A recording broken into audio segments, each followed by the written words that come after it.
Hi everyone, this is Russell, one of Agile Elite Angels. Okay, so yung alam ko talaga sa real estate, actually, more on like sales lang, magbebenta lang, but behind it, like yung strategies, yung after sales and everything, wala akong alam. So basically, yung alam ko lang talaga sa kanya is benta-benta lang, ganun, tas konting budol-budol, ganun lang siya talaga. That's a funny question kasi supposedly it's a vacation. Tapos there's this friend na we've been sa airline industry kasi. So alam namin kung gaano ka-hectic both yung schedule tsaka kung gaano talaga kahirap yung work. Kasi both physically and mentally gumagana and lahat may basta super hectic ng time lalo na sa flights. So tas nauna siyang mag-resign sa akin and then the Boracay trip supposedly vacation lang, but then may konting budol siya sa akin na ang saya na sa work ko, ganyan-ganyan. Tas hawak ko yung time ko, ganyan-ganyan, mas yung environment, pas hindi siya hectic. So I'd give it all to Berna. Kasi siya talaga yung nambudol sa akin.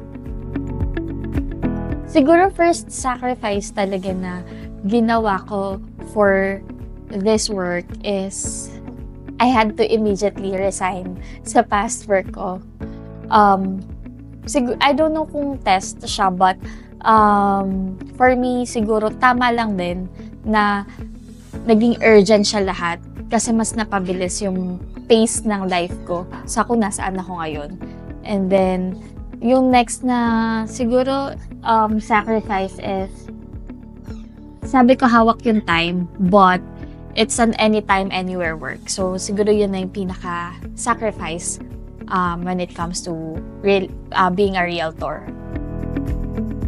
Siguro unang-una is, sabi ko nga yung past work ko, super hectic niya and fixed yung time. So, ngayon siguro yung time ko with myself, with my family, and with my friends, and those people around me. So, mas may malaya akong kasi may time management naman ako on my own. So, yun siguro yung pinakang una. Second is yung financial. Let's be honest. Kasi yung sa companies talaga, sa private companies talaga, medyo fixed kasi talaga yung na-earn mo monthly. But with real estate talaga, mabibigyan ka niya ng financial stability na gusto mo, basta paghihirapan mo talaga siya.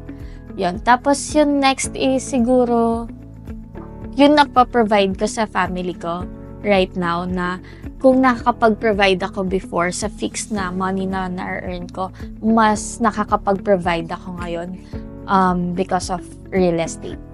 Yan. Biggest takeaway ko, siguro yung hard work. First, yung hard work. Kasi hindi na siya fixed yung time, hindi na fixed yung kinikita mo, so hindi na rin fixed yung ginagawa mo. Ang dami mong mga ginagawa noon na hindi mo na ginagawa ngayon. Like ngayon, medyo camera shy talaga akong tao. But in real estate, syempre kailangan mong sumabay sa kung ano yung napapanahon. So, kailangan mo na din mag-vlog, mag-edit, kailangan mo na din matutong maging medyo confident sa sarili mo.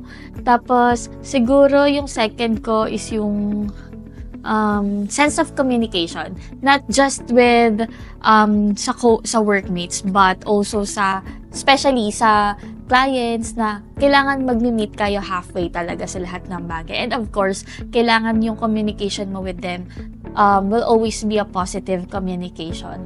Tapos last thing siguro is to handle parang how to handle difficult things or problems. So yun yung parang biggest takeaway ko na in everything that you do, you have to like be calm muna, tapos kunin mo muna lahat, i-assess mo muna lahat before you move on to, parang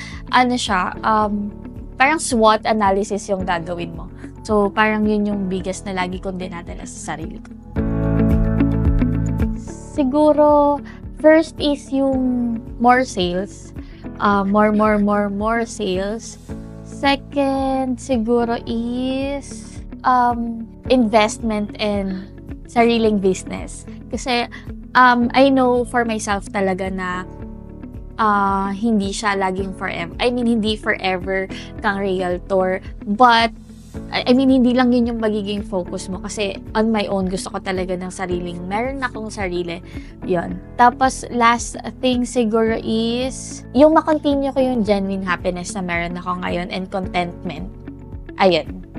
So, if you wanna know more about real estate or investment, you can message me on my social medias.